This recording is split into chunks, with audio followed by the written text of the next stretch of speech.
तो बढ़ते हैं अगली खबर की ओर। जयपुर में बेरोजगार एकीकृत महासंघ का आंदोलन अभी भी जारी है। आपको बता दें कि महासंघ के संरक्षक उपेंद्र यादव से पुलिस ने समझाइश करने की कोशिश की है। समझाइश के बाद उपेंद्र यादव को जोशी के घर से रवाना किया गया है। मुख्य सचेतक महेश जोशी के निवास पर धरना देने पहुंचे थे उपेंद्र यादव। शुक्रवार को वार्ता विफल होने के बाद जाने की बता दें आपको कि मुख्य सचेतक महेश जोशी के निवास स्थान पर जाने की चेतावनी दी थी उपेंद्र यादव ने, और पिछले 17 दिन से यह आंदोलन जारी है। जो बता दें कि जोशी के घर बड़ी संख्या में जाब्ता तैनात किया गया है। चूंकि उपेंद्र यादव ने वहां जाने की एक बार चेतावनी भी दी थी, वो पहुंचे भी वहां पर। हालांकि वहां पर पुलिस ने उपेंद्र यादव से समझाइश करने की भी कोशिश की, और चूंकि उनका एकीकृत धरना, जो बेरोजगार एकीकृत संघ का आंदोलन जो है वो अभी भी जारी है और लगातार उनके द्वारा मांगे उठाई जा रही है। हम संघर्ष कर रहे हैं। पिछले 17 दिन से हमारा मापड़ाव शहीद स्मारक पर है। महेश जोशी जी ने अनशन समाप्त करवाया था और वो आश्वासन अभी झूठे आश्वासन में बदल रहा है, इसलिए आमरण से भी यहाँ बैठने आया था। और पुलिस प्रशासन के द्वारा आंदोलन खत्म नहीं होगा, अंतिम क्षण तक लड़ेंगे। पेपर लीक के माफिया पकड़े जाने चाहिए, सीबीआई से जांच होनी चाहिए। और इसी खबर पर अधिक जानकारी के लिए हमारे साथ संवाददाता अनिल सैन जुड़ चुके हैं। अनिल, जिस तरीके से हम देख रहे हैं एकीकृत बेरोजगार का संघ का जो ये आंदोलन है वो अभी भी जारी है, खत्म नहीं हुआ है। महेश जोशी के घर मुख्य सचेतक जो है उनके घर जाने की भी चेतावनी दी गई थी उपेंद्र यादव के द्वारा, और वो पहुंचे भी। हालांकि वहां पर भी वार्ता विफल रही है। पुलिस ने समझाइश करने की कोशिश की लेकिन उसका कोई हल नहीं निकला है। देखिए, फिलहाल आपको अपडेट बता दूं कि पुलिस प्रशासन ने समझाइश उपेंद्र यादव को और ये कहा कि किसी के निजी आवास पर धरना या अनशन नहीं किया जा सकता, ये गैर कानूनी है। और समझाइश के बाद में उपेंद्र यादव माने भी। अब धरना स्थल जो शहीद स्मारक पर पिछले 17 दिनों से चल रहा है, वहां पर उपेंद्र यादव वापस चले गए और फिर से आंदोलन वहां पर शुरू कर दिया है। खास बात यह है कि महेश जोशी ने, क्योंकि जब अनशन चल रहा था उपेंद्र यादव का, उस दौरान SMS के अंदर महेश जोशी ने खुद ने पहुंचकर आश्वासन दिया था कि उनकी मांगों पर सकारात्मक पहल सरकार की ओर से होगी और वहां पर अनशन छुड़वाया गया था। वही वजह रही कि उपेंद्र यादव ने कहा कि आश्वासन दिया गया लेकिन उनकी मांगे नहीं मानी गई। कल भी अहम वार्ता हुई थी शाम को 5 बजे तमाम मांगों को लेकर, लेकिन वार्ता फिर से जो दूसरे दौर की वार्ता थी वो विफल रही थी।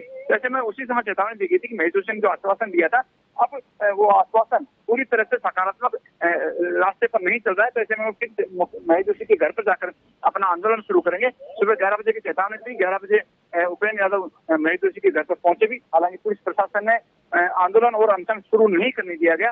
पहले घर से जो है उपेंद्र यादव को उठाया और उसके बाद में समझाइश की। समझाइश करने के बाद में माने तो वापस से शहीद स्मारक पर उपेंद्र यादव पहुंच गए और वहां पर अपना आंदोलन शुरू कर दिया है। अनिल, उपेंद्र के साथ कौन कौन पहुंचे थे वहां पर? मुख्य सचेतक महेश जोशी के यहाँ पर लगभग कितने लोग पहुंचे थे आंदोलन के उद्देश्य से? सबसे पहले उपेंद्र यादव ही महेश जोशी के घर पर पहुंचे। कुछ जो कार्यकर्ता जो आंदोलन में शामिल थे, प्रयोगशाला सहायक PPE किट पहन के इस आंदोलन में वहां से समर्थन भी कर रहे थे।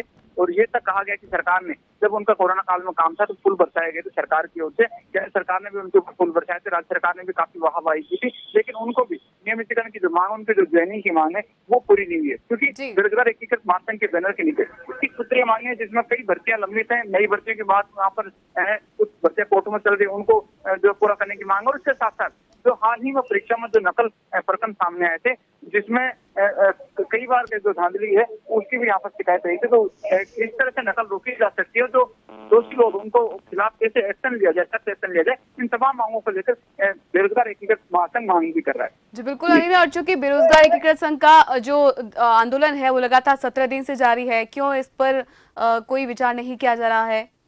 क्या कुछ आगे इसका रहने वाला है? मतलब कब तक ये जारी रहेगा? क्या कुछ कहा जा रहा है इसको लेकर?